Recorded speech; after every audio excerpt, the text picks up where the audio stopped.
आज आम शक्तिर उत्स विषय आलोचना करवा। शक्तिर उत्स पुणी कौन यह बुझापी चेष्टा करवा। तुम्हें आज निदरू उठा पर किसी न किसी काम कर कि शक्तिर आवश्यक होता है। मु कहीपरि मोर दिन सर्वदा चा बनैबा ठारू ही आरंभ होता है एवं मु प्रतिटी पदक्षेप रे चा बनैबा शक्तिर आवश्यक करे बा शक्ति को व्यवहार करे। मु चा किनिया जितेबाला ग्रोसरी स्टोर को जाए सेतेबाला मो गाड़ी तेल व्यवहार करे।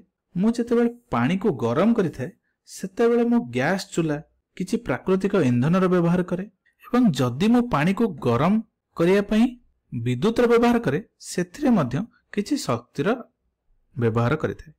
तेणु आमे कहि परिबा जे आमे दिन सारा निरंतर भाव रे शक्तिर व्यवहार करूछंती। तेणु थर्मोडायनामिक्स रो प्रथम सूत्र अनुसार शक्तिर सृष्टि बा विनाश न थाए। शक्ति केबे सृष्टि हुए नहीं किंबा विनाश हुए नहीं। तेबे जदि याकु सृष्टि करिहेबो नहीं किंबा ध्वंस बा विनाश भी करिहेबो नहीं ताहेले एही शक्ति गुडी का आसुची कोठी? आम पाखरे पर्याप्त शक्ति अछि कि?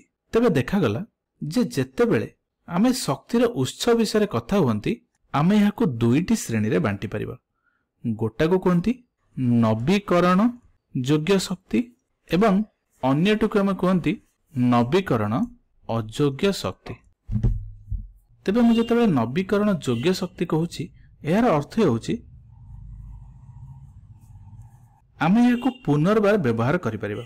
तेबे जदि यार आमे संज्ञा देबा तेबे आमे कहि परिबा जे नवीकरण योग्य शक्ति ताहाकु कह जाय थाए जेउ शक्ति को आमे पुनर्बार व्यवहार करि पारंती एवं आमे व्यवहार करि सला परे एक प्राकृतिक प्रक्रिया द्वारा यह पुनश्च सेमानकर मूल अवस्था को फेरी जाती। यही चित्रटी को लक्ष्य कर आमे इठी सूर्यरु पवनरु गछरु जलरु विभिन्न शक्ति पाई थांती एवं एगुड़िक आमे पुनर्बार व्यवहार करथांती। व्यवहार कर सारला परे एगुड़िक पुनश्च सही शक्ति रे परिणत हो जाय थाए। तेणु एगुड़िक आमे नवीकरण योग्य शक्ति बोली कहि थांती एवं यह एक वृत्त परि देखा जाय थाए। तेणु एगुड़िक आमे पुनर्बार व्यवहार करि परिबा। यह केबे भी शेष होई जिवो नाही। एवं नवीकरण अयोग्य शक्ति विषय जदि हम आलोचना करबा एहार अर्थ हेउची एहा किछि गच्छित परिमाण रे किछि सीमित आकार रे अछंती जाहाकू आमे पुनर्बार पाई परिबा नाही एवं एही शक्तिर उत्स गुडी को आमे भूत्वकरू बा पृथ्वीरु खनन करी उत्पादन करबा को पड़े। उदाहरण स्वरूप न्यूक्लियर इंधन एवं जीवाश्म जथा कोयला तेल एवं किछि प्राकृतिक गैस। यह जीवाश्म इंधन पृथ्वीर पुरातन जुगरे बहुत पुराना उद्भिद एवं प्राणी मानकर अवशेष ही सृष्टि होता है एवं लक्ष लक्ष वर्ष पूर्वे गछ गुड़िक एवं प्राणी गुड़िक माटी तले पचि जाई बा विघटित होई अत्यधिक चाप और ताप संस्पर्श रे आसंती एवं अत्यधिक ताप एवं चापर संस्पर्श रे आसीबा परे एहा धीरे धीरे धीरे धीरे कौन करंती ना माटी तले पड़िकी रही इंधन रे परिणत हो जाती एवं एमानंको गठित होबा पई बहुत समय लागुथिबारु पृथ्वी रे वर्तमान नवीकरण अयोग्य उत्सर परिमाण सीमित अटे। तेबे प्रक्रिया किपरि हेतै?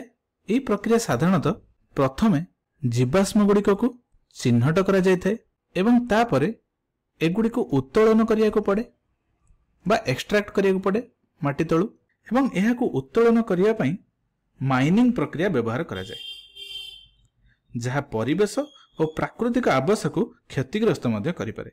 एहा परे एहाकु व्यवहार करा जिबा स्थान को पठेबा को पड़े।